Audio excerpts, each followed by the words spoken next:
하나님 말씀 이사야 41장 17절에서 20절 말씀을 보겠습니다. 구약성경 1015쪽입니다. 제가 읽어드리겠습니다. 가련하고 빈핍한 자가 물을 구하되 물이 없어서 갈증으로 그들의 혀가 마를 때에 나 여호와가 그들에게 응답하겠고 나 이스라엘의 하나님이 그들을 버리지 아니할 것이라. 내가 자산의 강을 열며 골짜기 가운데 샘이 나게 하며 광야로 못이 되게 하며 마른 땅으로 샘 근원이 되게 할 것이며 내가 광야에는 백향목과 시띵나무와 화석류와 들감람나무를 심고 사막에는 잣나무와 소나무와 회양목을 함께 두리니 무리가 그것을 보고 여호와의 손이 지은 바요 이스라엘의 거룩한 자가 창조한 바인 줄 알며 헤아리며 깨달으리라. 아멘. 이 레위기 27장 31절을 보겠습니다.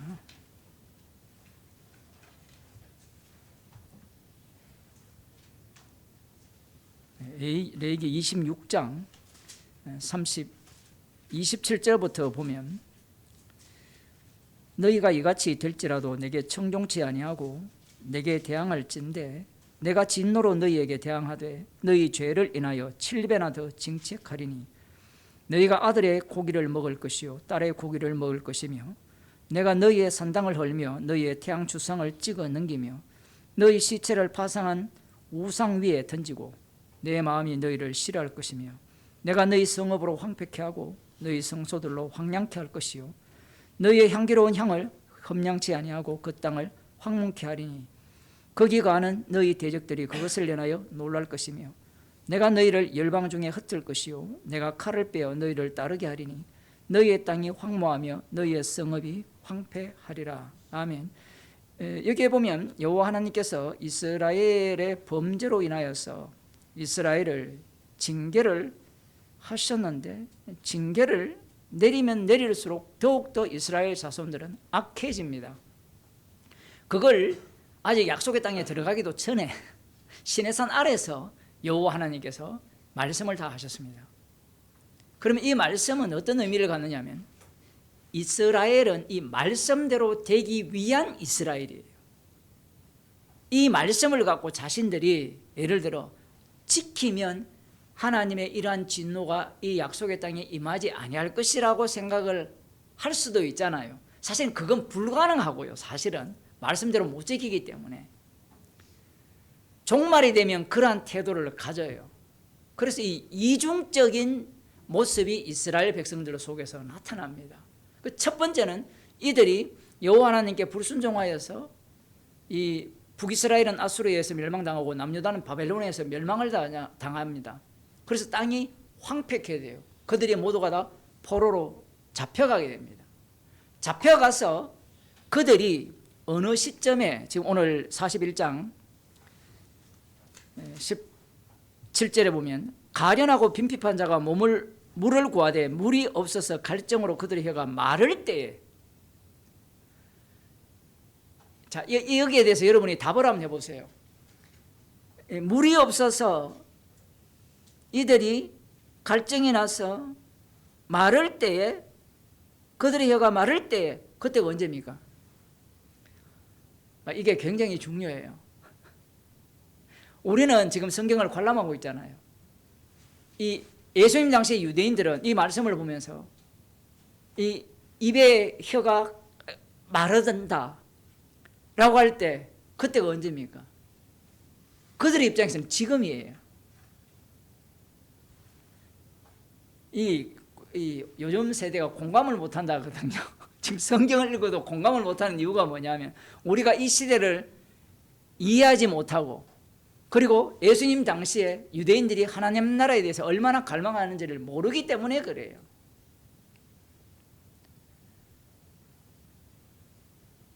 그들의 혀가 이 갈증으로 인하여서 마를 때다. 그때가 언제냐? 지금이라는 거예요. 근데 이것이 예수님 당시만 그렇게 되는 것이 아니라 요한계시록에 보면 똑같은 면모를 보입니다. 마라나타라고 아멘 주 예수여 어서 오시옵소서. 오늘날 교인들을 보면 아멘 주 예수여 천천히 오시옵소서. 권사님은 150살까지 사시고 오시고, 나는 우리 딸이 시집가고 손자 한 10명을 보고 그래서 한 200살까지 살기까지 지금 나라고 이야기하는 건 내가 아니고 여러분이 다 나예요. 나. 그런 생각을 갖는 거예요. 이 말씀 자체라는 것은 내 쪽에서 해석할 능력이 없습니다. 요한계시록에 나오는 그들의 기도는 주님께서 그 기도 속으로 성도들을 몰아넣어요. 오전에 설교도 있지만 브리스가와 아굴라 같은 경우에도, 사도 바울 같은 경우에도 아멘 주 예수에 어서 오시옵소서라고 늘 했을 겁니다. 그건 왜냐하면 성령이 임한 이후에는 주님이 오신다고 했기 때문에 그들이 그 세계 속으로 계속 내몰리죠. 이 아멘 주 예수에 어서 오십소라는 것이 두 가지 개념이죠. 그죠? 그 말을 하면 이들이 믿음으로 했다라고 할 수도 있는데, 다르게 표현하면 믿음 없다고도 돼요. 왜냐하면 현실의 고난에 대해서 회피하기 위한 기도일 수가 있습니다. 대부분 사람들이 그렇게 기도를 하는데 현실에 대한 회피잖아요. 입술이 마른다. 언제? 그건 누가 해석해요? 주님이 와야 해석이 돼요. 그러면 주님이 오시게 되면, 이제 다윗의 시에서 난 그분이 오시게 되면 이스라엘의 하나님이 그들을 버리지 않았다라는 것이 증명되는 시기고, 그 버리지 않은 그 시기가 어떻게 되느냐, 18절에 보면 내가 자산의 강을 열며 골짜기 가운데 샘이 나게 하며, 이 말씀을 왜 하느냐면 약속의 땅은 젖과 꿀이 흐르는 땅이었죠. 그죠? 젖과 꿀이 흐르는 땅이었는데 그곳이 황폐하게 된 이유가 방금 우리가 레위기 26장에서 살펴보았듯이 신명기 28장에도 나오지만, 그 말씀에 의하면 이스라엘 자손들이 여호와의 말씀에 순종치 않았기 때문에 땅이 황폐화가 되고 황무하게 됩니다. 광야같이 돼요. 그러한 땅을 하나님께서, 이 자산이라는 것은 벌거벗은 산이죠. 제가 중국에 오래 있었잖아요. 가끔 이렇게 한국에 들어올 때마다 느끼는 게, 감탄하는 게 뭐냐면 이 산의 그 쌀림이 울창한 정도가 너무너무 이렇게 보기 좋아요. 이번에도 1년에 한 번씩까지만 보게 되면, 우리 처갓집 그 동네에 가면 그 가로수만 해도 20년이 넘었잖아요, 벌써. 근데 이 과거에는 6.25 전쟁 이후에 다 나무로 불을 지피는 그 시절에는 나무 그 산들이 다 벌거숭이잖아요. 북한이 그렇다 그러는데, 이 황폐하게 되어서 산들이 다 벌거숭이 산이 된 거예요. 그러한 산을 하나님께서 어떻게 바꾸겠다라고 말씀을 하시느냐라고 하면 자산의 강을 연다는 겁니다. 아니, 산에 나무가 있어야 강물이 생길 거 아니에요. 그죠? 나무가 없으면 강물이 없잖아요. 이게 놀라운 기적이죠. 이렇게 하시고, 그 다음 보면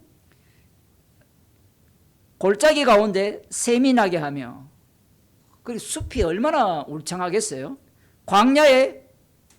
광야로 못이 되게 하고, 물이 없는 곳이 못이 된다. 마른 땅으로 샘 근원이 되게 하고, 광야에는 백향목, 물들이 많으니까 이 수많은 이 나무의 수종들이 자라게 된다라는 겁니다. 이걸 이사야 35장 1절에서는 이렇게 말씀합니다.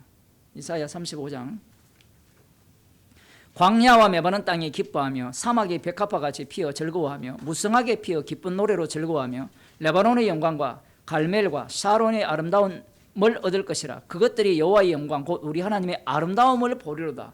왜 자꾸 이 얘기를 하느냐면, 창세기 천지 창조 때의 그 면모를 이 약속의 땅에서 재현한다라는 의미입니다. 에스겔 36장 33절을 보면 이런 말씀이 나옵니다.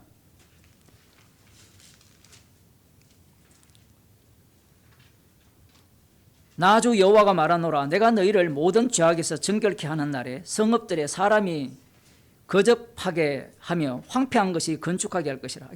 성읍들에 촘촘하게, 그러니까 전쟁이 일어나서 하나님의 진노를 받은 성읍은 사람들이 없으니까 동물의 왕국이 된다 했잖아요. 그런데 이제 하나님께서 이스라엘 백성들을 이 포로에서 돌아오게 한 때는 이 대한민국 같다라는 거죠. 서울 같다는 거예요. 이 옆에 집을 지었는데 창문도 못 열어요. 손 내밀면 옆집이 다 일 정도로. 그게 올림픽 파크입니까? 어디입니까 저기? 최근에 분양한. 그 문 열면 여기 보여요. 너무 가까워가지고.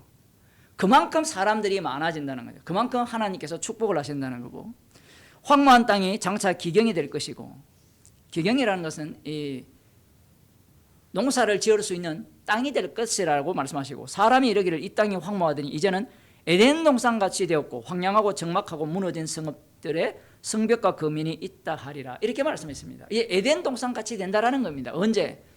이스라엘 자손들이 입술이 갈증이 생겨서 목이 마를 때에 여호와 하나님께서 메시아를 보내시면 에덴 동산같이 약속의 땅이 바뀔 거라는 겁니다.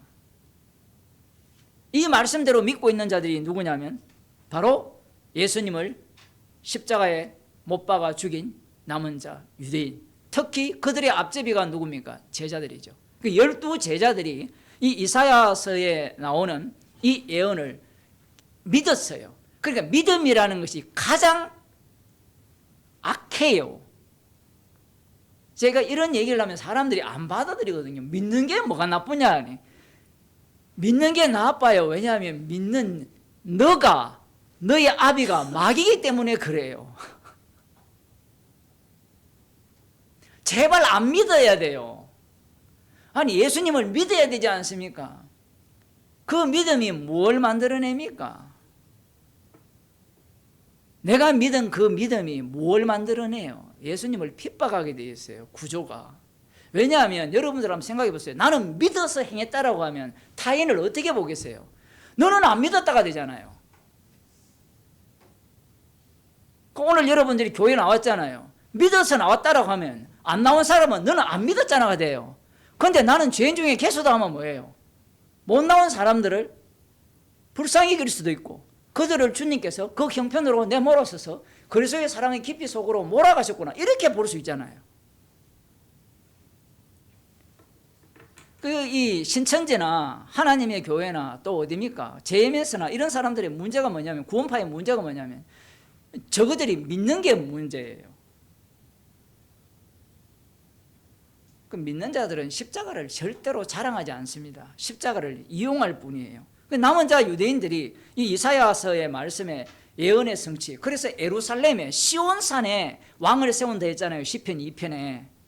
그건 여러분 머릿속에 확 박아 두셔야 돼요. 그 시온산에 하나님께서 왕을 세우시게 되면 그 왕은 철장으로 다스리는 나라가 될 것이고, 그러면 철장으로 다스리는 그 나라는 다시 젖과 꿀이 흐르는 땅, 젖과 꿀이 흐르는 땅으로 표현하지 않고 뭐라고 이야기하죠? 에덴 동산같이 될 것이라고 말씀하는 겁니다.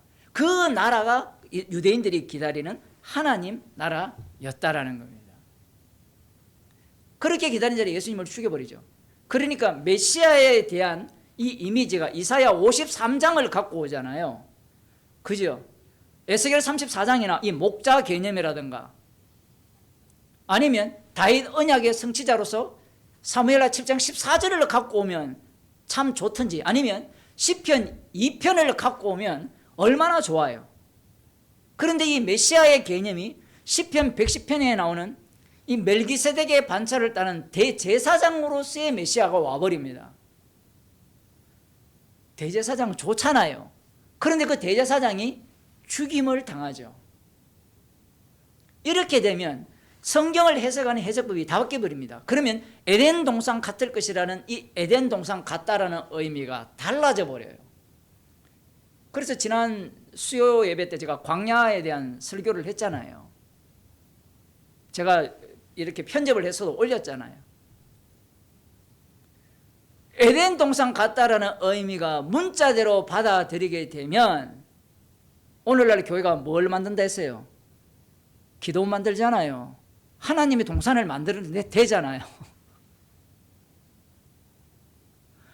그리고 이단들이 뭘 만듭니까? 자기들만의 세계를 구축하잖아요.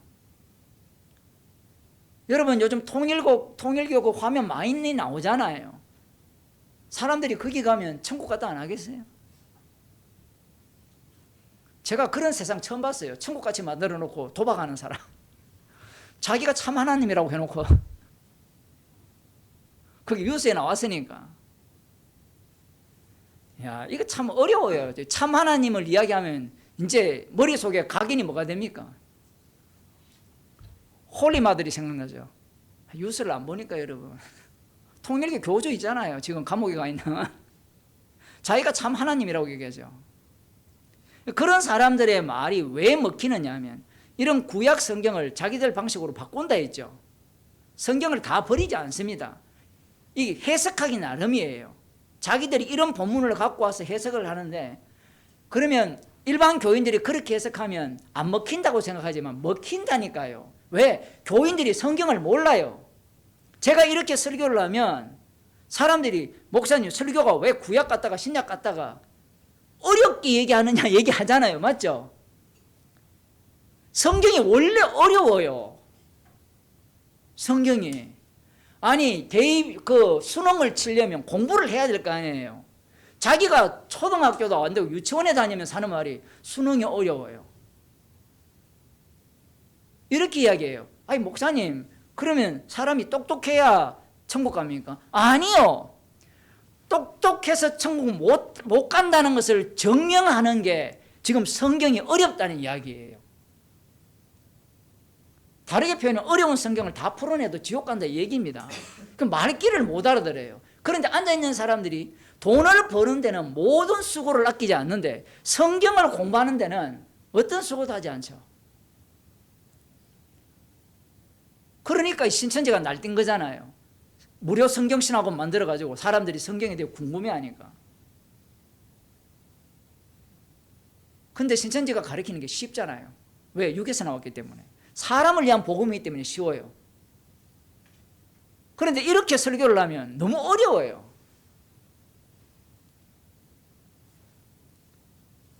지금 이들이 기다리는 게 에덴 동산입니다. 이 새로운 세상이 창조된다는 게 유대인들이 기다리는 이 하나님 나라예요. 그래서 나중에 보면 이 약속의 땅이 새 예루살렘이 된다라고 이야기를 해요. 그러니까 요한계시록에 나오는 새 예루살렘 개념이 구약에 먼저 등장을 해요. 요한계시록의 용어들은 다 구약에서 왔어요. 그래서 다시 이야기하지만 요한계시록 해석할 때 구약을 해석하는 방식으로 해석을 하게 되면 지옥 갑니다. 그게 유대교이기 때문에. 여기서 이제 오늘 한 가지 더 얘기하고 싶은 게 그겁니다. 지난번에 어떤 집사님이 그런 말씀을 하셨는데, 오늘날 신학 중에 이런 신학이 있어요. 이 베드로후서 3장에 보면 12절에 보면 모든 세상을 불태운다라고 했습니다. 불태운다라고 했는데 오늘날 신학 중에 강하게 먹혀 들어가는 게 뭐냐면 이 재생론이에요. 이 우주가 불타는 것이 아니라 오늘 구약에 나오듯이 하나님의 심판을 받으면 황폐게 되잖아요. 그러면 예수님이 다시 재림하시면 이 세상을 어떻게 바꾼다는 겁니까? 에덴 동산처럼 바꾼다라는 것이 그들의 신학의 논리예요. 그러면 그 신학이 어디서 나왔느냐라고 하면 유대교에서 나왔다는 걸 말씀드리고자 하는 겁니다. 여러분들은 그런 세계에 지금 살고 있는지 모르겠지만 저는 목사이기 때문에 목사님들을 만나면 목사님들 중에 이런 걸 믿는 사람들이 한둘이가 아니에요. 방금 이야기했던 이런 신학이 제가 신학교 다닐 때는 별로 없었어요. 그런데 이게 신학이 계속 인간들이 밥 먹고 할 짓이 없잖아요. 아까 제가 그 브리스가와 아굴라 이야기할 때도 2000년 동안 고민하니까 성경에 없는 것을 갖고 온다 했잖아요. 똑같습니다. 그 구약에 이런 내용들이 있으니까 예수님이 재림하시면 불태워버리고 새 하늘과 새 땅이라 했잖아요. 그럼 요한계시록에 보면 새 예루살렘이 하늘에서 내려오잖아요. 그 예루살렘의 면모가 신부가 신랑을 위하여 단장한 것 같다 했잖아요. 보석처럼 빛나는 신부잖아요. 그러면 예루살렘이 그렇게 바뀌었다면 새 하늘과 새 땅 개념도 다 바뀌어야 되잖아요. 사람들은 안 바꿔요. 왜? 신부의 모습은 신랑을 위해 단장한 아름다운 신부 같고 보석처럼 빛나니까 이 빛나는 보석이 살아야 될 땅은 어떠해야 되느냐라고 하면 파라다이스여야 된다는 거예요. 에덴 동산 같은. 그러한 욕망들을 다 드러낸 자들이 누구냐면 구약 성경의 전문가들, 바리새인과 서기관들, 그들을 통해서 인간의 탐심을 다 드러낸 겁니다. 그래서 지금 이 시대는 어떤 시대냐면 예수님이 오셔서 새하늘과 새 땅을 만들기 위한 그 과정이죠. 십자가로 이미 완성을 하셨기 때문에 새하늘과 새 땅의 면모는 지금 이 땅에서는 어떻게 드러나느냐라고 할 때는 십자가로 드러난다라는 사실입니다. 십자가로 새하늘과 새 땅의 면모를 드러내요. 그러니까 누가 십자가를 좋아하고 십자가를 자랑하겠습니까? 부정적이잖아요. 무슨 얘기냐면 사람들이 이 십자가를 통하여서 새하늘과 새 땅을 구성할 때 에덴 동산 같다라는 의미가 되어지면 십자가가 뭐가 되느냐 하면 우상이 돼요. 나를 위한 우상이 된단 말이에요. 나를 부정해야 되는데, 나를 잊어줘야 되는데 인간들은 나를 못 잊어요. 나를 못 잊으니까 이 성경을 보면서 이 우리가 주님이 다시 오시든가 아니면 주님이 다시 오셔서 새하늘과 새 땅을 만드실 때 우리가 얼마나 살기 좋은 세상을 주님이 만들 거냐를 고대하는 겁니다. 맞죠? 사람들이 이런 생각을 하죠. 우리 집사님 맞이가 아프잖아요. 그러면 이 세상에서 이렇게 아프게 살았는데 주님이 오시는 그 세상에는 어떤 삶을 원하죠? 안 아픈 삶을 원할 거 아니에요. 그 나라는 그런 게 없다니까요. 내 아들도 없고 네 아들도 없어요.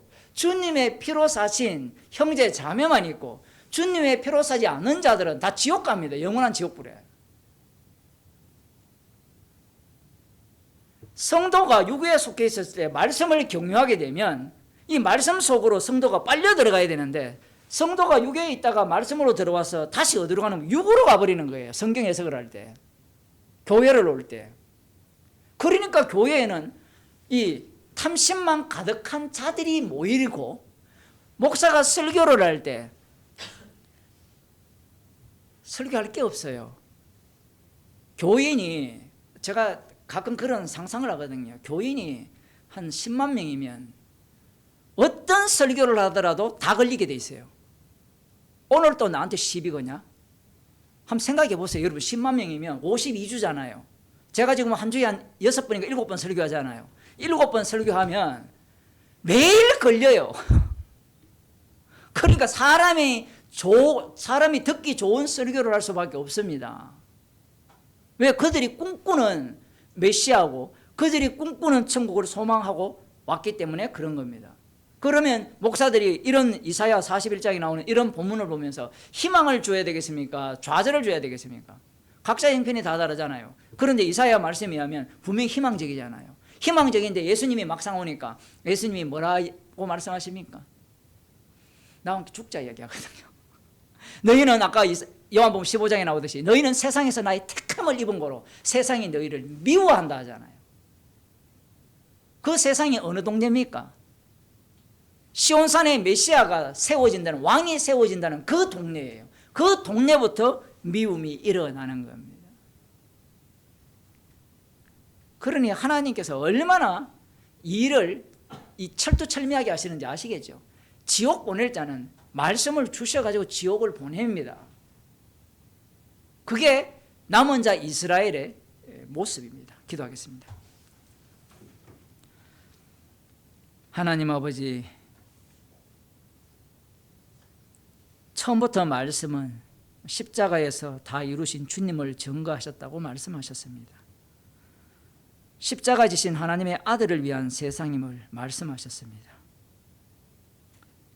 육에 속한 자들은 도무지 깨달을 수 없고 오히려 말씀이 탐심이 작용하는 그러한 자리가 되어서 자신들의 악마성만 드러낼 뿐임을 말씀하셨습니다. 저희들을 긍휼히 여기사 십자가의 피로 완성하신 그 나라의 백성으로서 주님의 피 흘리신 그 사랑만을 자랑하며 증거하는 주의 백성으로 살게 하여 주옵소서. 날마다 나 자신이 부정당하고 십자가 앞으로 더욱더 가까이 나아가는 주의 백성이 되게 하옵소서. 예수님 이름으로 기도드리옵나이다. 아멘.